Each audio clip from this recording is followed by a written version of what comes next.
Perfect.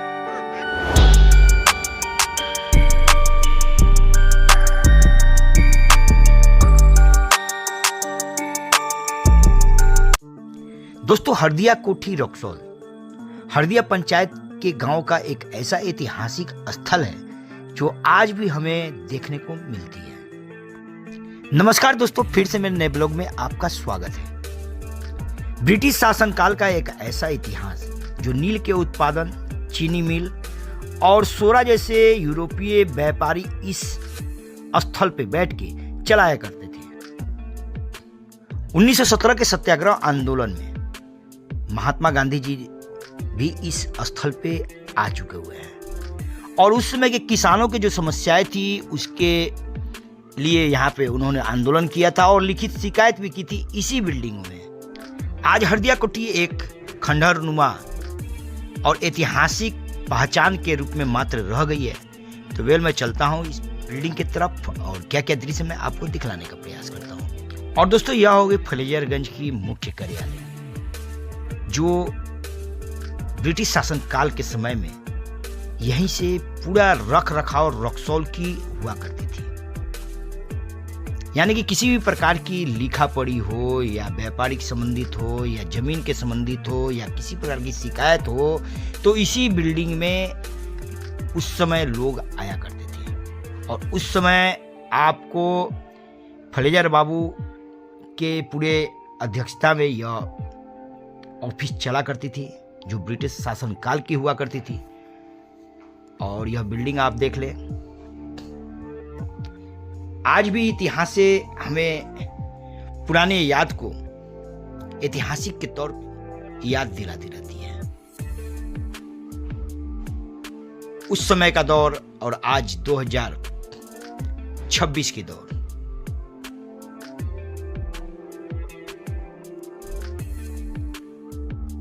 और यहाँ पे देख ले खपरा नुमा बनी हुई ऑफिस। और ये सारा का सारा जो परिसर आपको दिख रहा है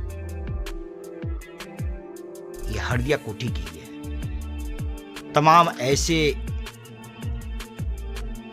इसकी भवनें जो हैं आज भी इतिहास के तौर पे हमें गवाह देती हुई।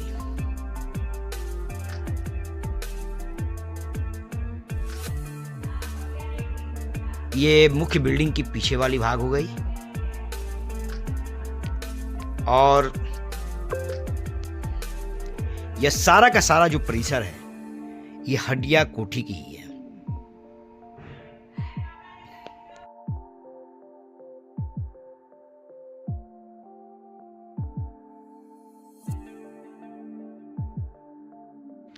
यह उस समय की गोदाम है।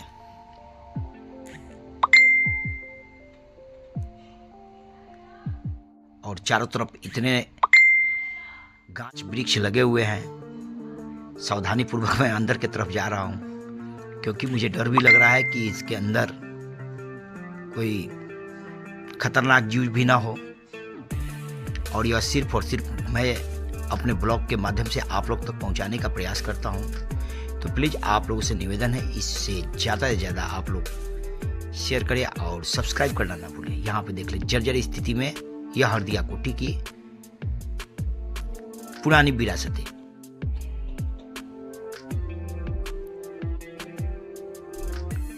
यहां पे देख ले आप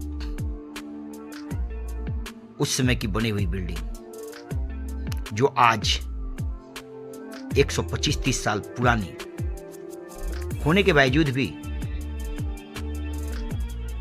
आज भी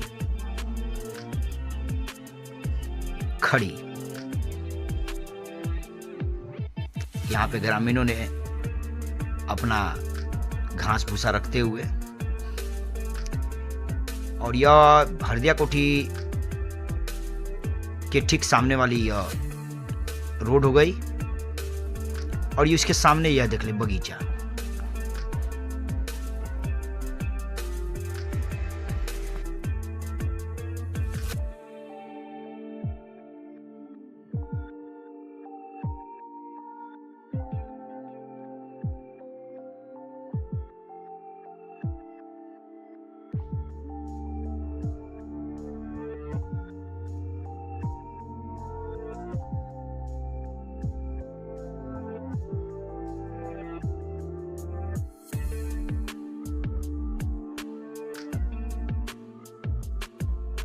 और दोस्तों क्यों ना चले अब इस बिल्डिंग के अंदर भी, चलिए देखते हैं उसके समय यह बिल्डिंग किस प्रकार से हुआ करती थी। यहाँ पे देख ले, इस बिल्डिंग के अंदर मैं आ पहुंचा हूँ और देख ले यहाँ पे सारे खिड़की दरवाजे के शीशे गायब, यानी कि टूट चुके हुए हैं। और यह देख ले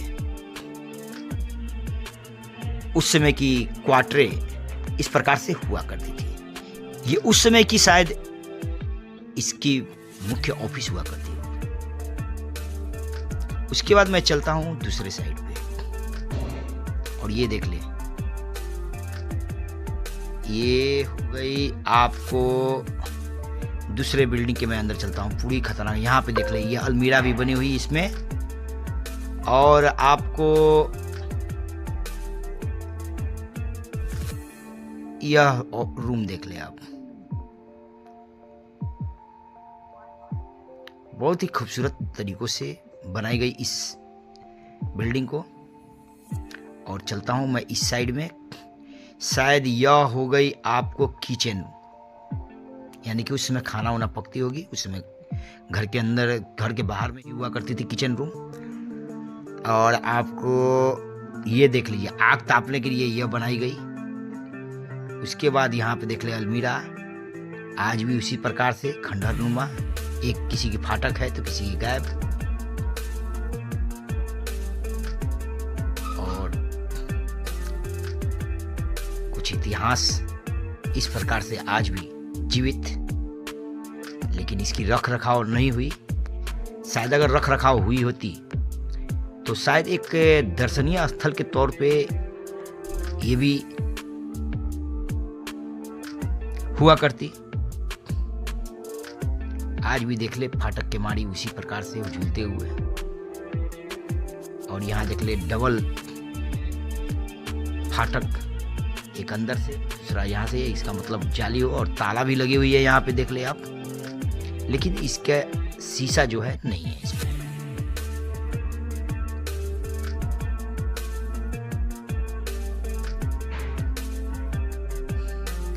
अंदर जाने में भी डर लग रहा है क्योंकि सुनसान और अगल बगल में कोई भी दिख नहीं रहा है यहाँ पे, तो कोई जानवर। और यहाँ पे ये देख ले सबसे प्रमुख, यह जो पोखरा जो है इसे उस समय जोखवा पोखरा बोलते थे। जोखवा पोखरा का मतलब यह है कि इसके अंदर जोंक हुआ करते थे, और किसी प्रकार की अगर कोई आपराधिक गतिविधियां में अगर कोई व्यक्ति अगर सम्मिलित होता था तो उसको पकड़ के उसी के अंदर डाल दिए जाते थे, यानी कि पनिशमेंट किए जाते थे उस समय।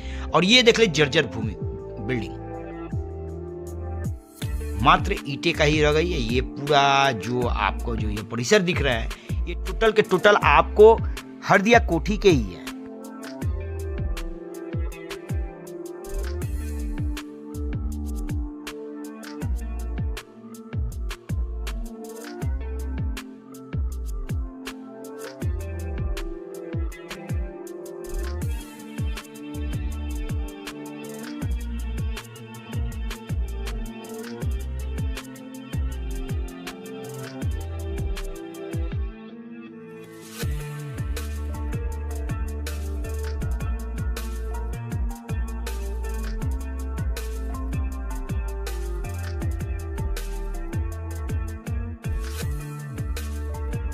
और सरकार से मैं यही विनती करूंगा कि ये जो हरदिया कोठी की जो बिल्डिंग है जो जर्जर हो चुकी है, तो कम से कम इस जगह का निरीक्षण करें, क्योंकि यहाँ पे अगल बगल में तमाम ऐसे लोग बैठ चुके हुए हैं। शायद इसकी ही भूमि होगी और वो कब्जा करके बैठे हुए हैं। तो प्लीज आपसे यह अनुरोध है कि इस बिल्डिंग और इस जगह की मापी करवाएं और इसको फिर से ऐतिहासिक स्थल के रूप में इसे अपनी एक हरदिया कोठी की पहचान बनाने में अपना अहम भूमिका निभाएं। तो दोस्तों, आज का ब्लॉग वीडियो आपको कैसा लगा एक बार कमेंट बॉक्स में अवश्य बताने का प्रयास कीजिएगा। अगर यह वीडियो आपको अच्छा लगे तो लाइक सब्सक्राइब अवश्य करने का प्रयास कीजिएगा। तो मैं अपना वाणी का यही विराम करता हूँ। हर हर महादेव, जय श्री राम।